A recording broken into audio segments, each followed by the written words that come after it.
kandang roda itu kan perempatan ya.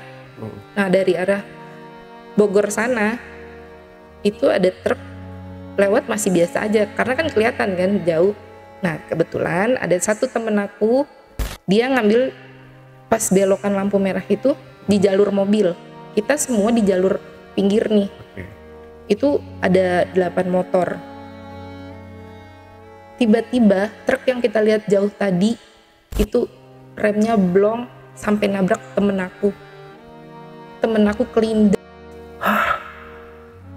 Tiba-tiba ada anak cowok nih, belum terlalu tua sih, kayak masih muda-muda gitulah. Dia ngomong gini, "Mas, awas motornya mati lagi." "Kenapa?" "Masih mau ikut." Dia ngomong gitu. Masih mau ikut. Berarti ngeliat juga nih dia. Bukan, ternyata si anak muda ini nih temen aku yang udah meninggal.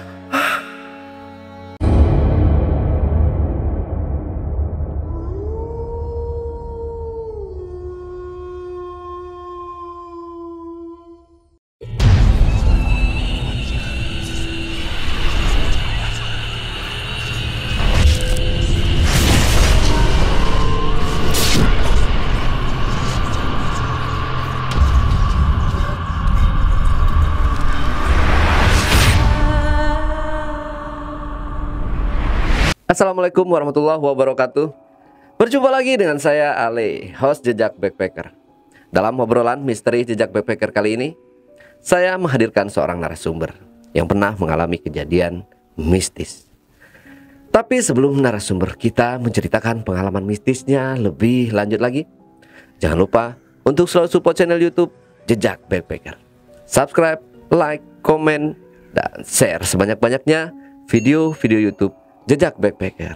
Tak lupa juga saya ucapkan terima kasih buat teman-teman subscriber dan penonton dimanapun berada yang sampai hari ini sudah mensupport channel YouTube Jejak Backpacker. Dan buat kalian yang punya pengalaman menarik yang mau ceritanya diangkat di channel YouTube Jejak Backpacker, kirim cerita menarik kalian melalui nomor WhatsApp yang saya cantumkan di bawah ini. Assalamualaikum Kak Dina.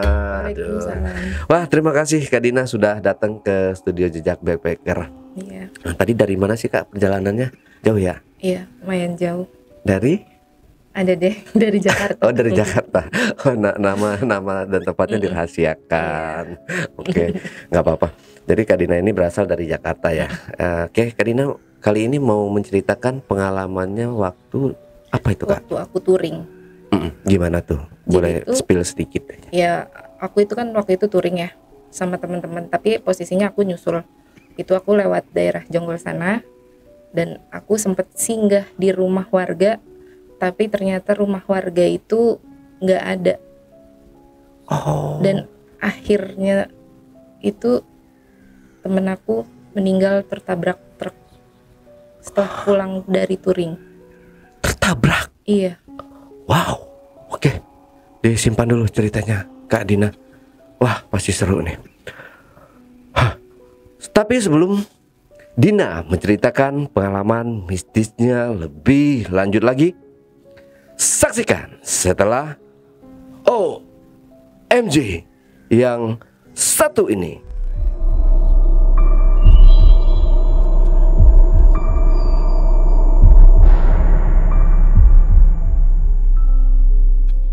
Ya, ke Dina langsung aja kali Kak ya buat cerita ya. Bisa dilanjut ya? Boleh. Oke, silakan Kak Dina. Ya, jadi ini nih pengalaman aku di tahun 2012. Waktu itu kan aku habis divorce ya sama mantan suami aku. Aku punya hobi baru nih, aku touring gitu sama teman-teman. Nah, kebetulan di waktu itu bulan Oktober tahun 2012 aku touring ke daerah Cipanas sana. Cuman aku nyusul sama temen aku berdua. Nah, kita berangkat dari Bekasi nih. Karena kan posisi kerja aku sama dia di Bekasi ya.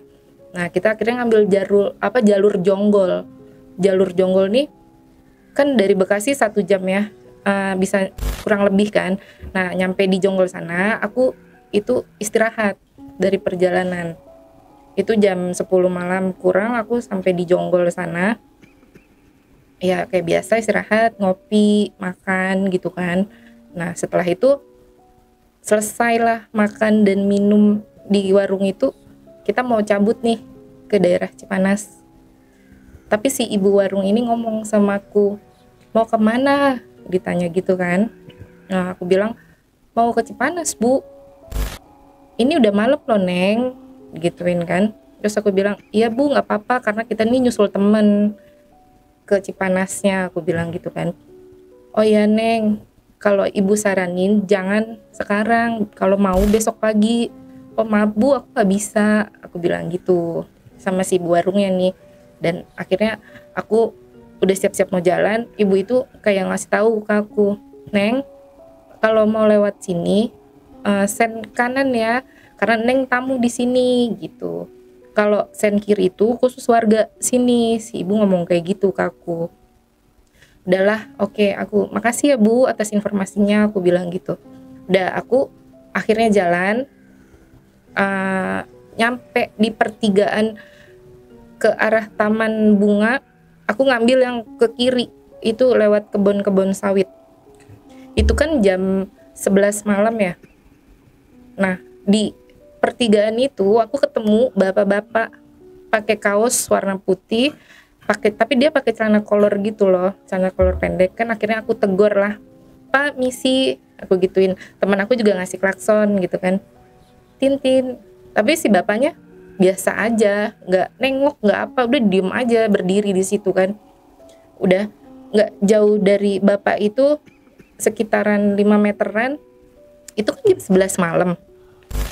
Aku lewat jalan situ, itu tiba-tiba jadi pagi, suasananya terang. Oh, Iya, itu jadi terang banget. Nah, aku sama temen aku sempat berhenti karena kaget kan, di sana malam, sedangkan pas masuk ke kebun sawit itu suasana terang. tapi nggak ada purnama atau apa gitu? Nggak ada sama sekali.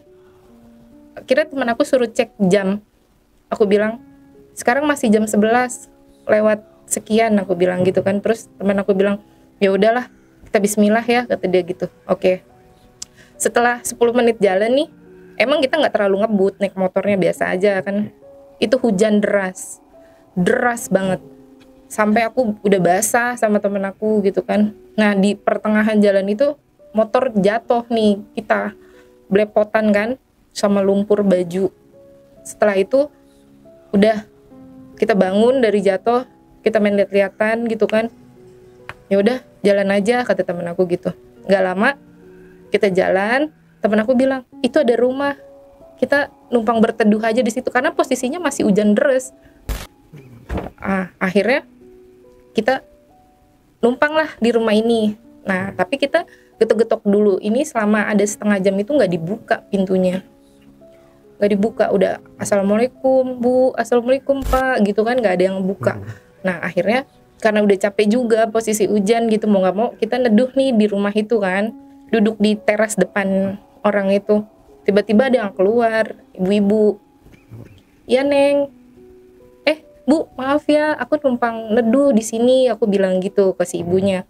Oh iya, masuk atuh Neng, kata dia gitu kan. Itu Neng bajunya kotor banget. Iya bu. Nah temen aku kayak yang takut dia gitu kan, karena mungkin juga nggak biasa kan bertamu ke rumah orang. Aku bilang nggak apa-apa. Terus kata si ibu, ya udah langsung ke kamar mandi aja, ganti baju, kata dia gitu kan. Nah akhirnya kita ganti baju nih di situ di kamar mandi. Aku duluan yang ganti baju, setelah itu temen aku. Nah sambil nunggu temen aku ini dia ganti baju, aku kan di luar kan, itu aku lihat di dapur si ibu ada bapak-bapak tinggi banget. Terus aku bilang, Pak maaf ya numpang ganti baju. Itu suaranya dia ngebas banget jawabnya, iya gitu. Terus aku langsung aduh, kayak yang nggak enak hati gitu kan. Ki cepetan Ki, aku bilang gitu ke temen aku. Terus kata temen aku, iya udah. Ya udah, akhirnya aku mau ke arah ruang tamu ini, aku bilang, Pak permisi ya. Suaranya cuma gitu aja dia. iya cuman gitu aja. Ya udah, akhirnya aku ke ruang tamu si ibu tadi kan. Nah kebetulan di ruang tamu itu ada kursi terus ada kasur, kata si ibu kamu istirahat aja Neng di situ, kata dia gitu. Ya udah aku istirahat dong, aku tidur lebih awal dibandingin si Kiki. Nah si Kiki ini tuh nggak tenang gitu hatinya, makanya dia sempet kayak ngeliat-liat dulu gitu, takut terjadi apa-apa kan sama aku. Nah akhirnya tidurlah si Kiki. Ini aku kebangun jam 3. Oke. Itu tangan aku keiket sama si Kiki jadi satu. Hah? Iya, keiket. Panik, pakai tali tambang. Oke. Keiket tangan aku berdua, jadi disatuin gini gitu. Aku kaget kan, aku bangunin si Kiki. Ki bangun, aku bilang gitu. Si Kiki dia mungkin mau ngulet kan, cuman karena tangannya keiket dia yang kaget juga, lompat. Hah, kenapa nih, kata dia gitu. Terus Kiki udah buka aja dulu, kita nggak usah panik, aku bilang gitu kan. Terus kata si Kiki iya udah dibuka iketannya.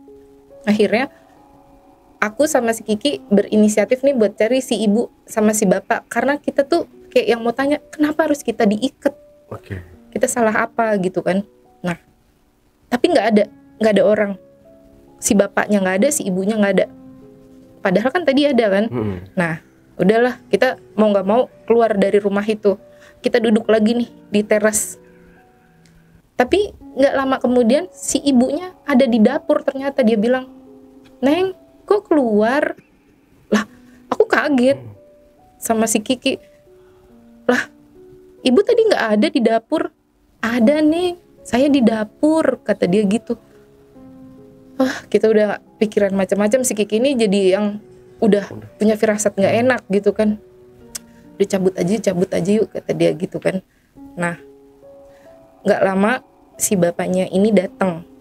Bapaknya datang, turun ke bawah. Kita kan ngeliatin gitu kan, ini yang selayaknya orang jalan gitu kan, masih biasa aja. Mau kemana Neng? Mau pulang Pak, langsung kita mau ke atas gitu, kita mau izin ya Pak. Oh iya boleh, kata dia gitu. Nah si Kiki ini akhirnya ngasih uang ke si bapak itu. Habis itu yaudah, karena tadi motor kita habis jatuh kan, itu motor nggak bisa dinyalain, agak lama juga. Nah itu di jam aku udah mau mendekati sholat subuh, itu belum bisa nyala. Dan pas kedengeran Allahu Akbar, motor nyala. Akhirnya aku mau lanjutin nih perjalanan lagi kan. Kita pamit lah dari atas kan sama si bapak sama si ibu. Bu pamit ya. Iya kata dia gitu.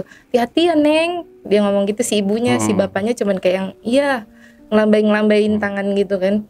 Ya udah, akhirnya aku lurus terus nih jalan sama si Kiki. Nah tapi nggak tahu kenapa si Kiki lihat dari kaca spion itu rumah nggak ada. Nengok kata si Kiki gitu. Nengok, aku nengok kan. Oh bener rumahnya nggak ada. Kebut Ki, itu aku ngebut. Merinding. Iya aku nggak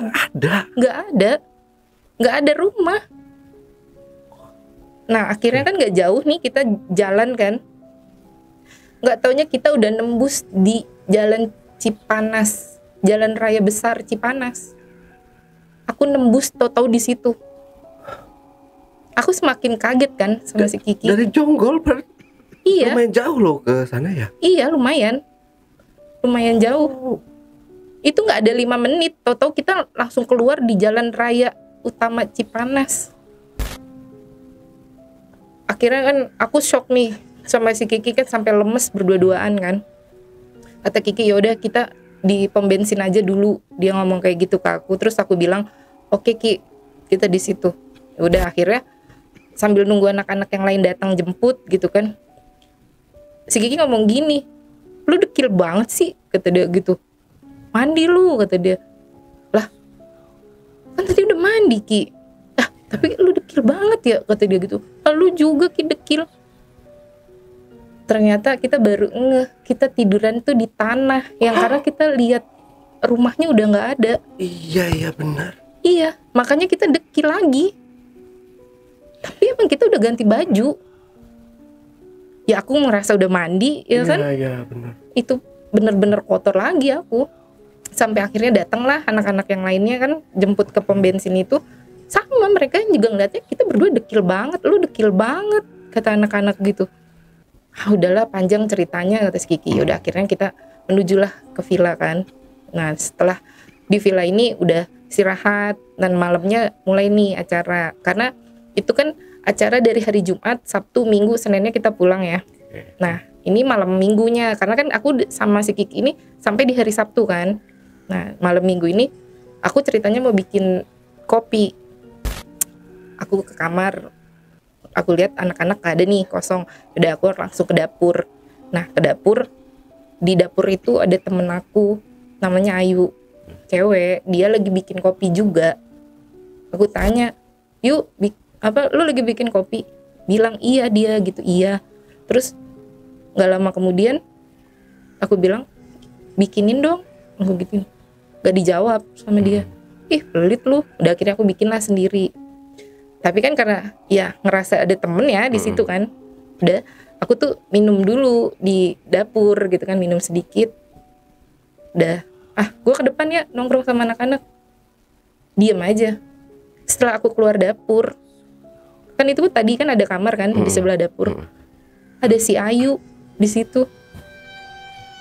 Aku sempet yang nge-freeze gitu kan, aku langsung mundur lagi lihat ke dapur, nggak ada Ayu yang tadi aku lihat lagi bikin kopi. Iya. Nah setelah itu aku samperin si Kiki nih, aku bilang, Ki, gue tadi masih digangguin tapi dia nyerupain jadi Ayu. Ayu bikin kopi, Ki. Bikin kopi gimana, kata dia. Iya gue lihat Ayu bikin kopi, tapi setelah dia bikin kopi itu gue keluar kan, gue ketemu lagi sama si Ayunya. Anjir, kita masih diikutin sampai sini, kata si Kiki gitu kan. Ya udahlah, akhirnya kita lanjut lah tuh kayak bakar-bakar gitu kan, minum-minum. Nah karena posisinya kondisinya malam, aku lebih tidur lebih awal juga karena udah capek kan dari pagi itu. Nah besokannya ini posisinya belum terlalu sore juga, masih sekitar jam 4 kan. Jam 4 aku habis selesai mandi, aku di kamar. Nah tiba-tiba si Ayu masuk. Ini dengan muka yang pucat kayak orang sakit. Aku tanya, lo kenapa Yu? Terus dia bilang, gak enak badan gue, kata dia gitu. Oh ya udah tiduran, aku bilang gitu. Iya nih gue mau tiduran, kata dia. Tiduran bener. Tapi anehnya dia tiduran, mukanya ngeliatin ke aku, ke kasur aku.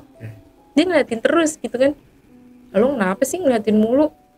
Dia nggak jawab, dia ngeliatin aja.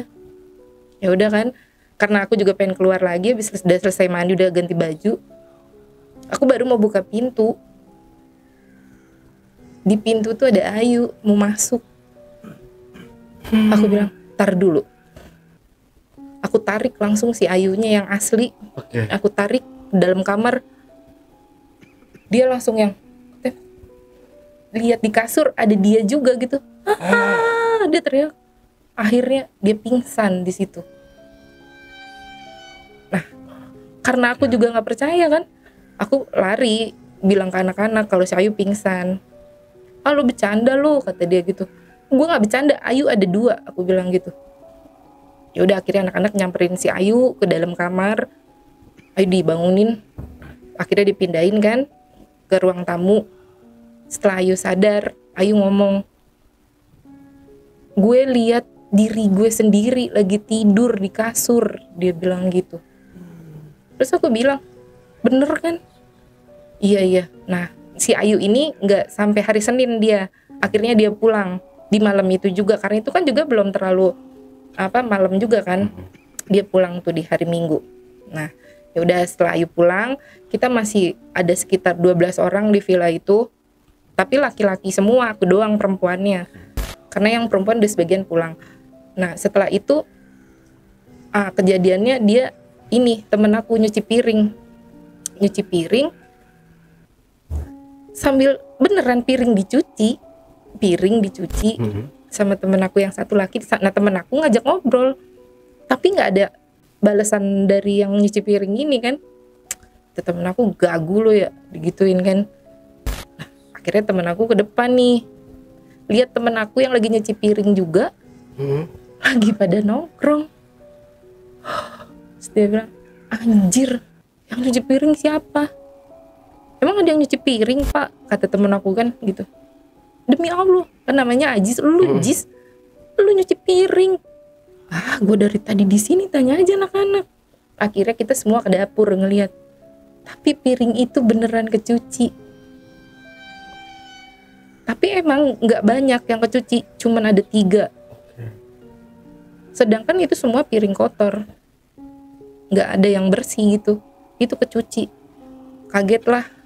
Nah, anak-anak di sini mulai ngerasain hawa-hawa nggak enak gitu kan. Nah, setelah itu akhirnya udahlah, semua pada tidur. Besok di hari Seninnya kita juga pulang. Kita pulang itu di jam 10 pagi. Setelah sarapan pagi kita pulang lewat Bukit Pelangi. Nah, temen aku di situ jatuh sampai motornya benar-benar nggak bisa dipakai, hancur gitu, hancur banget. Nah, akhirnya temen aku ini diboncengan sama temen aku yang satu. Nah, berarti temen aku ada yang sendiri juga nih, 3 orangan gitu kan. Akhirnya udah selesai dari situ, kita lewat itu dari kandang roda itu kan perempatan ya. Nah, dari arah Bogor sana itu ada truk lewat masih biasa aja karena kan kelihatan kan jauh. Nah, kebetulan ada satu temen aku, dia ngambil pas belokan lampu merah itu di jalur mobil. Kita semua di jalur pinggir nih. Itu ada 8 motor.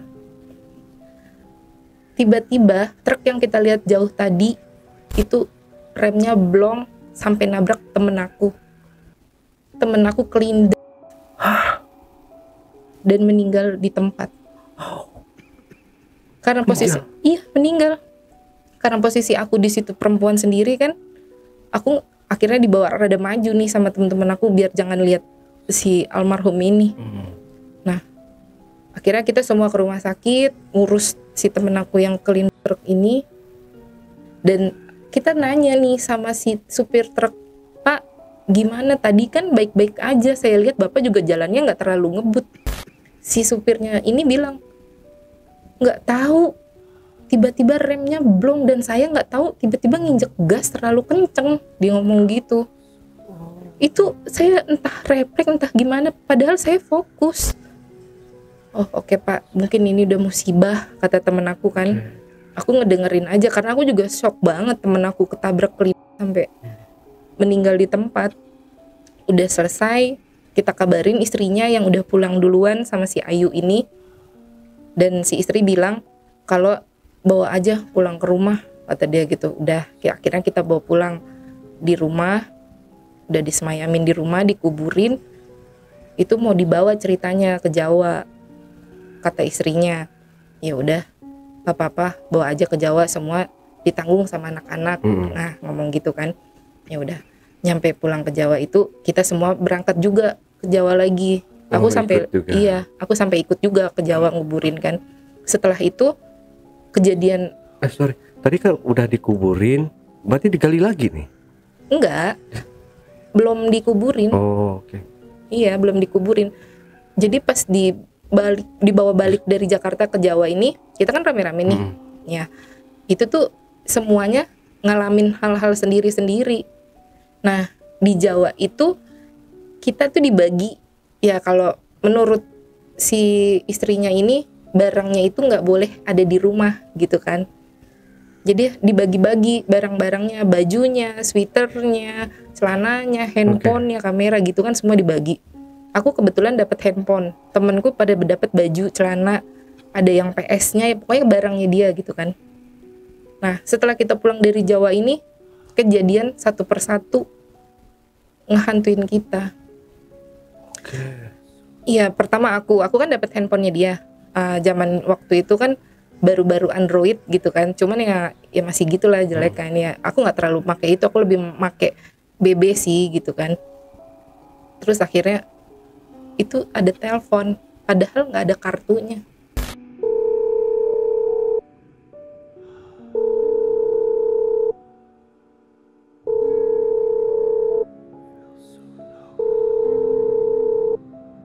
Dan itu kan belum download WA ya kayak gitu.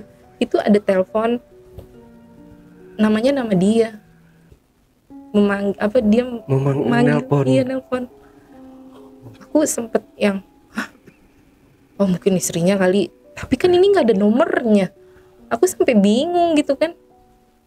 Duh, gimana nih? Ada aku angkat. Itu suara angin doang. Gitu-gitu doang suara angin. Udah aku tutup lah. Akhirnya handphone aku matiin. Aku cerita di tongkrongan sama teman-teman aku. Terus kata teman-teman aku, "Ah, lu didatengin?" Ya nggak didatengin, gue cuma ditelepon doang. Masih mending kata dia gitu. Dia kan ngasih gue baju, kata dia. Nah kebetulan baju itu gue pakai. Gue lagi duduk, ditarik gue sampai terbalik. Gue lihat nggak kiri kanan, nggak ada orang, kata dia gitu. Nah setelah itu gue buka nih baju, di kuping gue ada yang bisikin, kenapa dibuka gitu. Suara dia persis. Suara dia persis kata temen aku. Nah terus kan aku juga bilang ya mungkin dia masih ada di sekitar kita kali gitu kan. Terus temen aku yang satu juga cerita, lo tahu gue pakai celananya buat keluar aja itu sampai nggak jadi karena di kamar gue itu celana gue gantung jatuh lagi, gue gantung jatuh lagi, gue gantung jatuh lagi. Akhirnya gue nggak pakai kan itu celana. Nah gue habis mandi nih, terus gue mau pakai celana itu, tiba-tiba ada suara ketukan dari kamar gue, suara si almarhum. Oke. Iya, ngetuk, bukain, kata dia gitu, bukain, mau ngambil barang gue. Terus temen aku langsung kaget kan, anjir barangnya apaan? Wah gue inget pantes tuh celana jatuh terus, kata temen aku begitu kan. Ya udah, kata nyokap gue, udah balikin aja, lu daripada digangguin kayak gitu terus gitu kan. Ya udah, tapi sih belum dibalikin waktu pas kita nongkrong itu kan. Temen aku yang satunya lagi juga, dia dapat PS si almarhum ini kan. Kata dia, gue nih malam-malam udah mau tidur, lampu udah gelap, tiba-tiba PS nyala.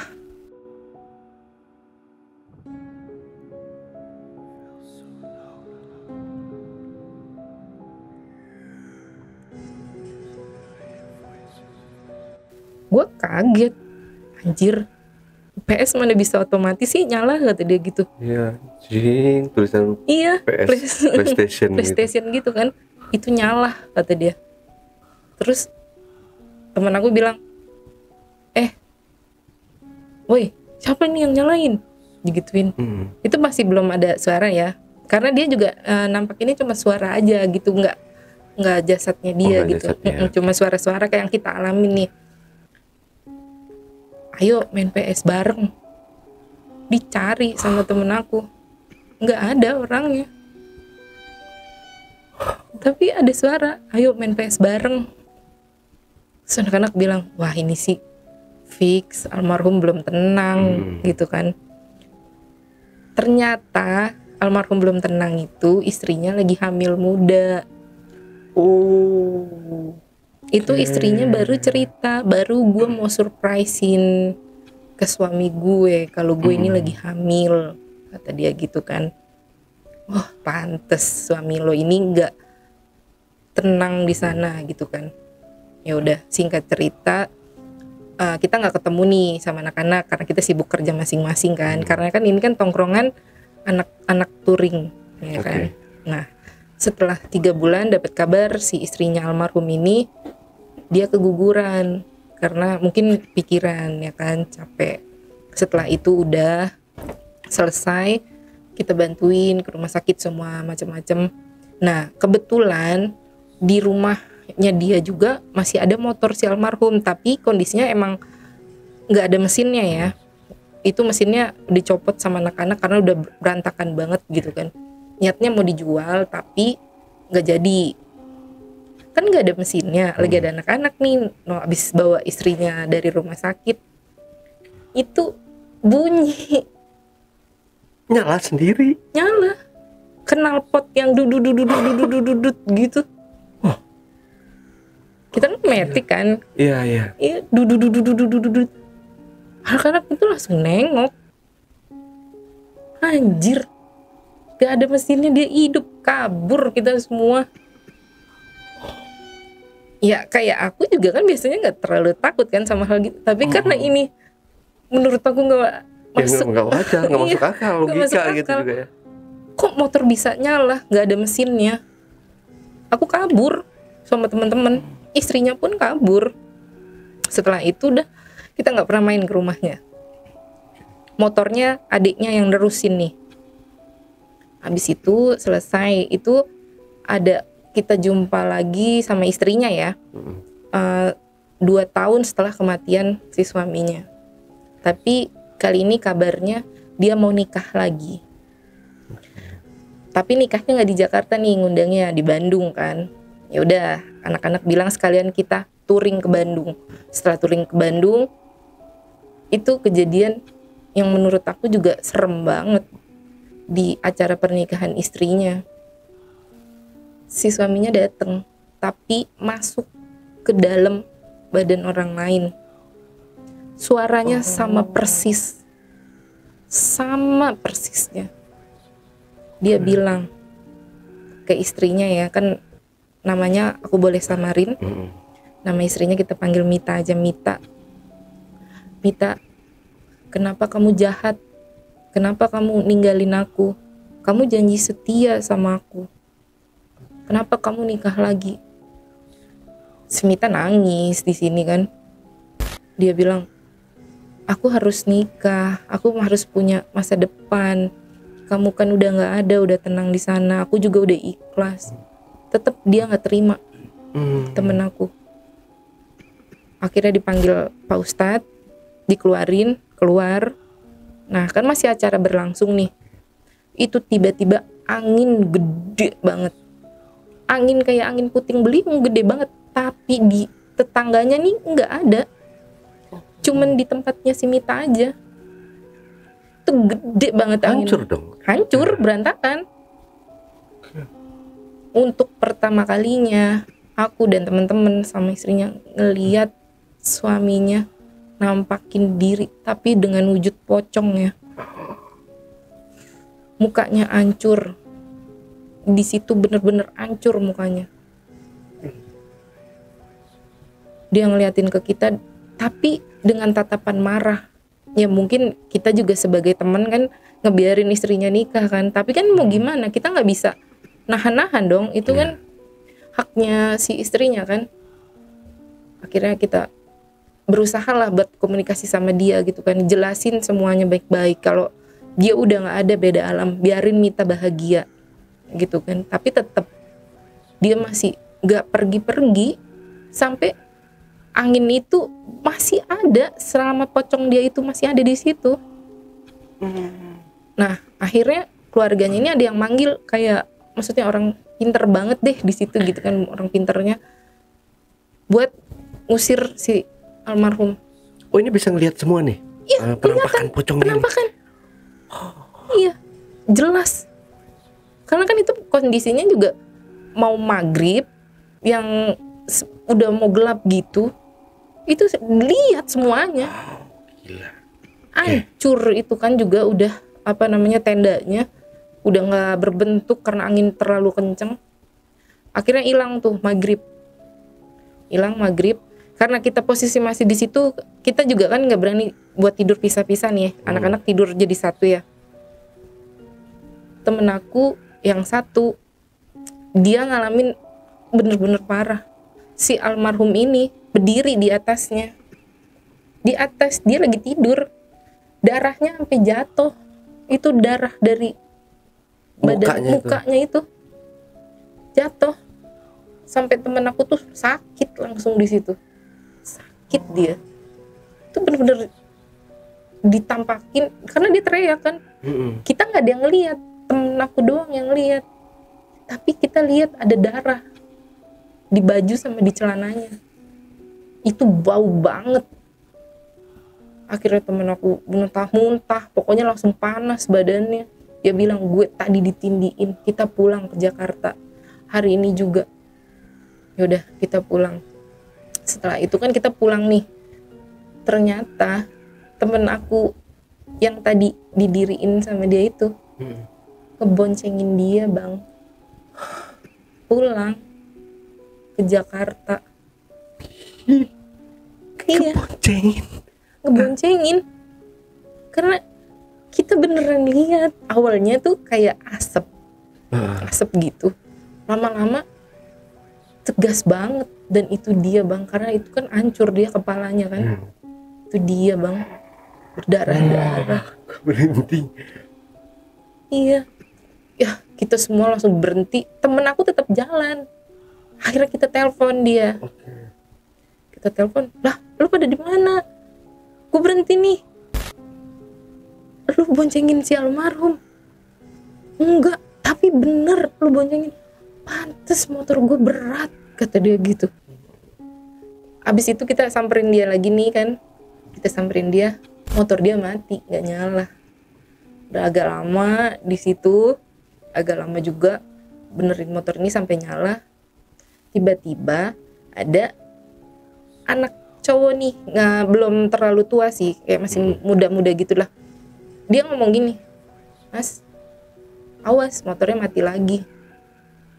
Kenapa? Masih mau ikut. Dia ngomong gitu.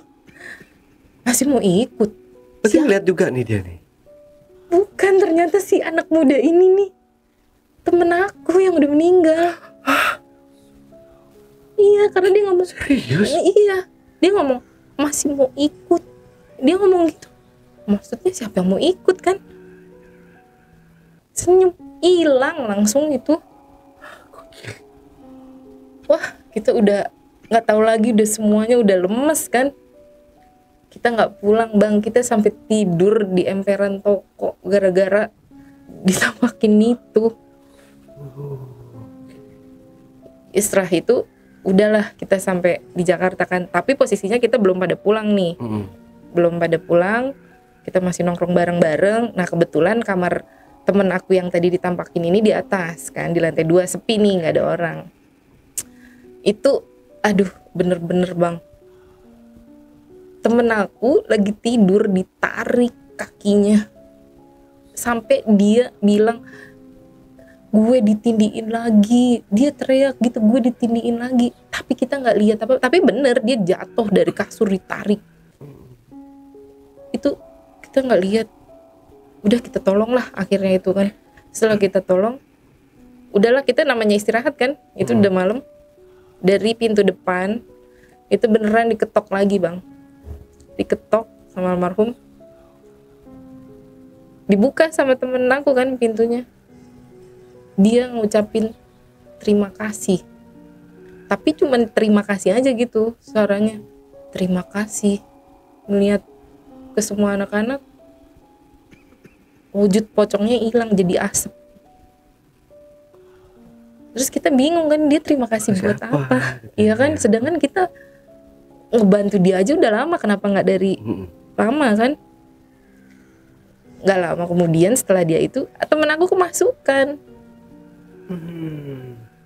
Katanya, terima kasih ya udah dikasih lihat perempuan yang nggak setia sama suaminya.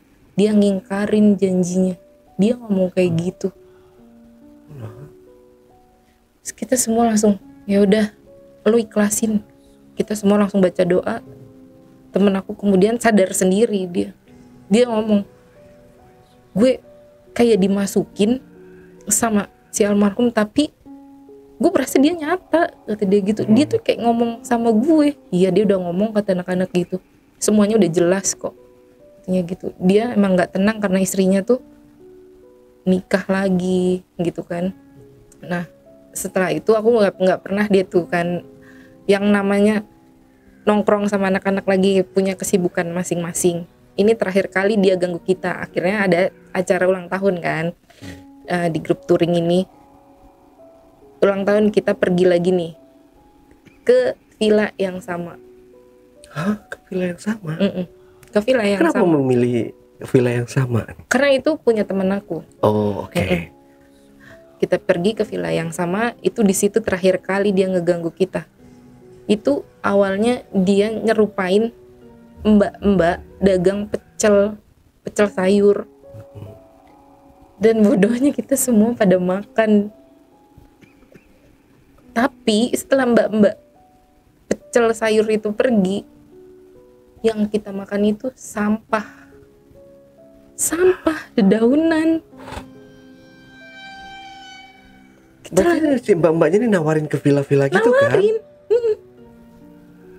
Ya, Ya biasa pagi-pagi kan ada nasi teteh-teteh tuh yang jual nasi uduk, Iya. pecel Iya. gitu. Ini nawarin. Kita pada beli lah kayak gitu kan. Makan pagi gitu. Aku juga baru makan satu suap, mbak-mbaknya itu pergi. Temen aku udah teriak duluan. Wah, kata dia gitu. Lah, kenapa tuh dia? Lu lihat pecel lu jadi apa? Kata dia gitu. Jadi apa? Bener bang, sampah dedaunan. Temen aku juga yang anjir, cari kok pecelnya. Kita keluar kan, nanya sama penjaga villa, nggak ada yang masuk mbak-mbak dagang pecel itu nggak ada yang masuk. Kita langsung main lihat-lihatan, oke deh, dah. Itu masih pagi ya, mau jam 8 malam. Ceritanya temen aku ada yang beli minuman ke Lapo gitu kan dia. Nah akhirnya udah balik, temen aku bilang, gua bawa motor lu berat banget anjir, kata dia gitu. Wah masa sih, motor gue kayaknya aman-aman aja gitu kan. Iya bener, motor lu berat banget nih gitu kan. Cobain sama temen aku, enteng kan, kata dia. Coba sini gue yang coba. Ah iya enteng, kata dia gitu. Terus udahlah, buka nih minuman. Kita namanya minum kan udah gak sadar gitu kan. Mau ngasih puteran, abis dari temen aku ke aku temen aku. Nah dari temen aku yang di sebelah aku ini mau ngasih, itu dia bang, dia diambil gelasnya gini, tapi itu tangannya udah hitam, banyak darahnya. Kita semua langsung pada nengok. Anjir, itu sosok pocong yang tangannya keluar bang, begini. Kita nggak ada yang nginep di situ, kabur bang. Sampai barang ada yang ketinggalan juga udah bodo amat. Itu terakhir dia ganggu kita pas kita lagi minum-minum.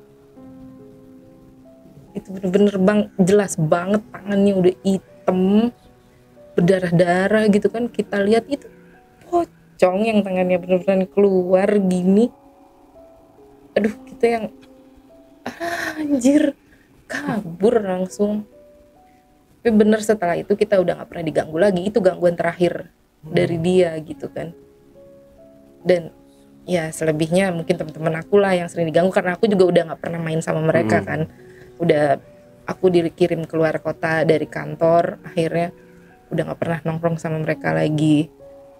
Nah parahnya kan di sini kan dia temen gitu ya bang ya, sedangkan kita juga kayak nggak ada urusan apa-apa sama dia gitu. Tapi dia tuh ngegangguinnya sampai segitunya. Kok bukan keluarga gitu yang diganggu gitu, kenapa hanya temen-temennya gitu. Iya bener.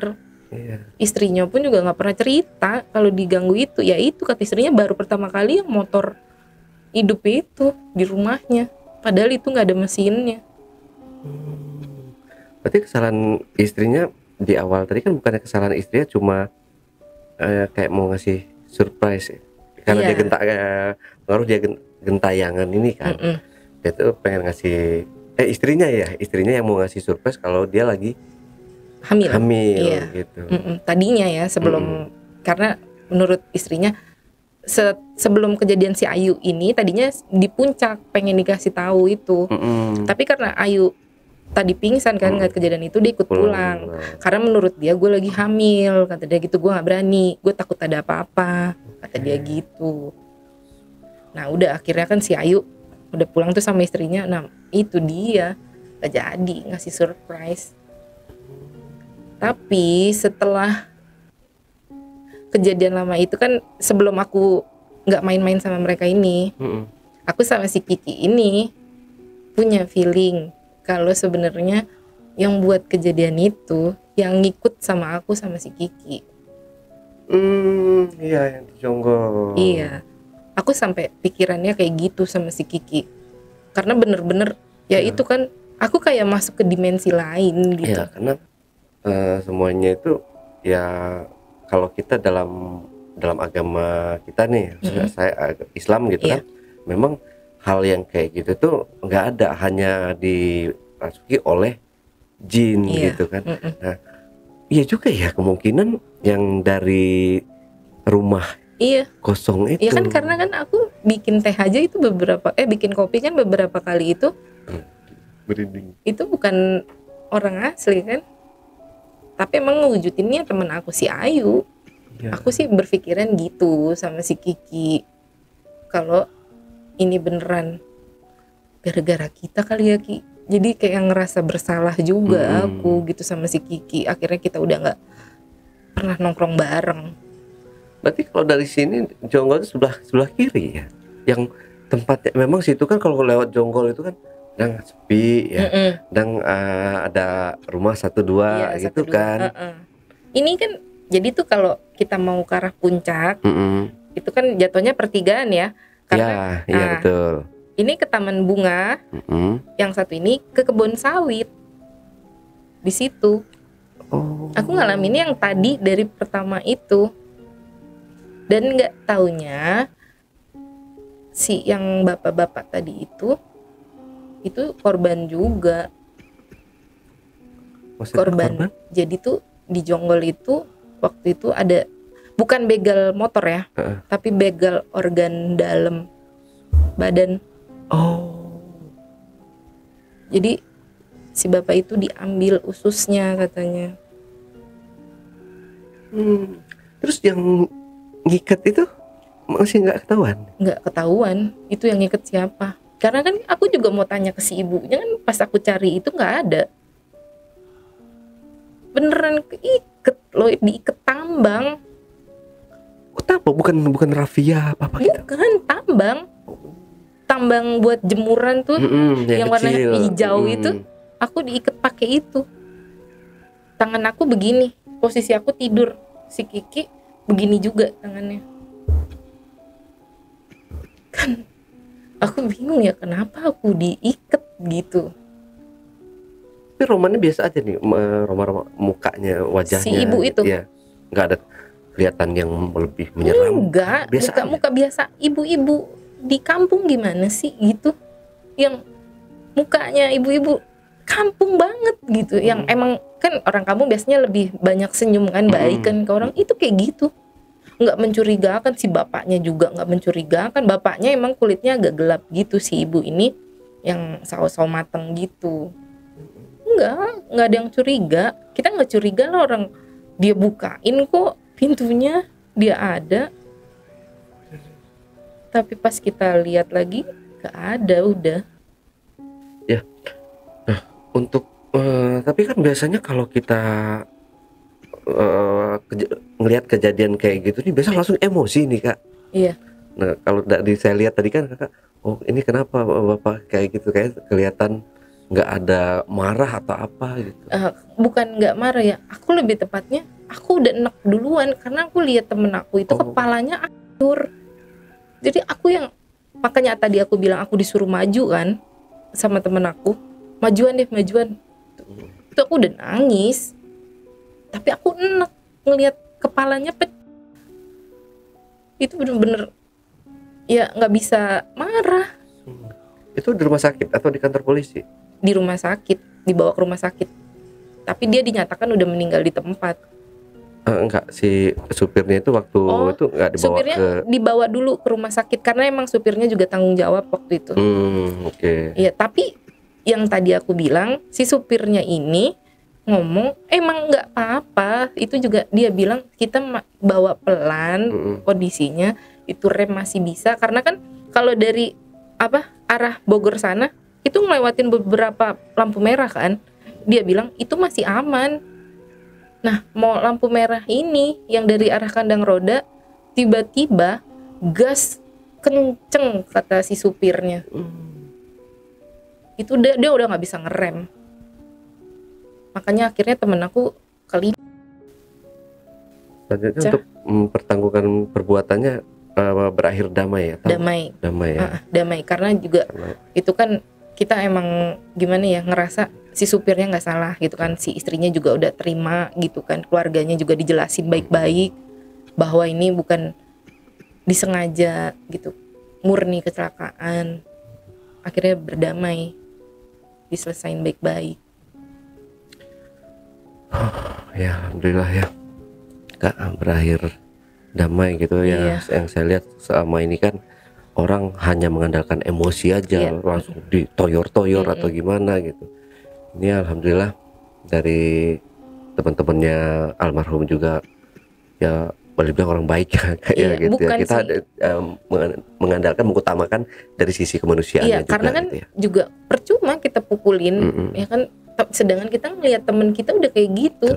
Ya itu juga yang teman-teman aku yang cowok juga banyak kan yang nggak tega, yang cuma nolong itu justru cuma beberapa, karena beneran aja kepalanya.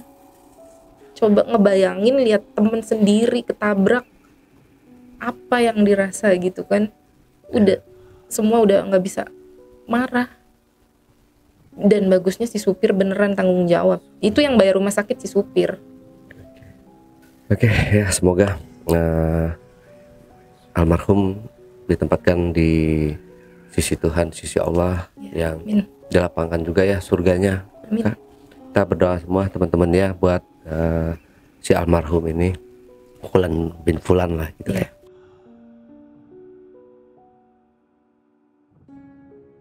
Oke, Kak Dina, terakhir mungkin Kak Dina ada yang mau ditambahkan atau pesan dan kesan mungkin yang mau disampaikan ke teman-teman di rumah. Silahkan Kak Dina, kamera ada di sebelah sana. Ya, buat aku hati-hati kalau berkendara. Ya, kalaupun ngerasa aman karena kita rame-rame, itu belum tentu loh. Semua kecelakaan itu kan nggak ada yang tahu ya kan. Aku cuman pesen itu aja, karena buat aku itu jadi pelajaran berharga. Kita nggak bisa seenaknya nguasain jalanan. Betul. Tapi sekarang kalian masih ini ya, masih sering touring? Kalau sekarang sih udah enggak, karena aku kerjanya udah menclok kemana aja. Kalian. Nah, Backpackers, itulah tadi obrolan misteri jejak backpacker bersama narasumber kita, Kak Dina. Jangan lupa untuk selalu support channel YouTube Jejak Backpacker, subscribe, like, komen, dan share sebanyak-banyaknya video-video YouTube Jejak Backpacker. Dan buat kalian yang punya pengalaman menarik, kirim cerita menarik kalian melalui nomor WhatsApp yang saya cantumkan di bawah ini. Wassalamualaikum warahmatullahi wabarakatuh. Kak Dina, terima kasih buat waktunya. Wah, gokil. Nanti kapan-kapan bisa batuk. Kak Dina, batuk. Oke, gitu aja mungkin ya. Sampai jumpa.